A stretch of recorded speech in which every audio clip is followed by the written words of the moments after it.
በኔ ስም ሰበር ዜና እየተጻፈ ይገኛል። ጋይስ እባካችሁ አደጋ ውስጥ መግባት አልፈልግም።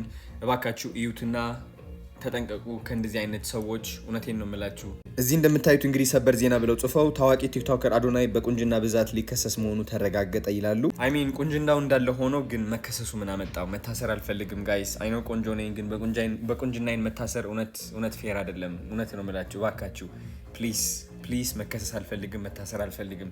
እባካችሁ ቆንጆ ስለሆንኩኝ እንደዚህ ታደርጉኛላችሁ? ተው። ግን ውጭ ስወጣ ለራሱ በሴቶች እየተሯሯጥኩኝ ያደግኩኝ ሰው ነኝ። እባካችሁ ይገባኛል፣ በጣም ቆንጆ ሰው ነኝ።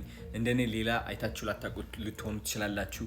ስለዚህ እባካችሁ ተውኝ፣ እባካችሁ ነው የምላችሁ። ሴቶች ደግሞ አንድ ጥያቄ ልጠይቃችሁ፣ ከልቤ ነው የምለምናችሁ ማለት ነው። እባካችሁ እኔ ከተራመድኩኝ በጣም ብዙ ጊዜ ሆነኛል። ሁሌም እየወጣሁኝ መሮጥ ሰልችቶኛል፣ መደበቅ ሰልችቶኛል።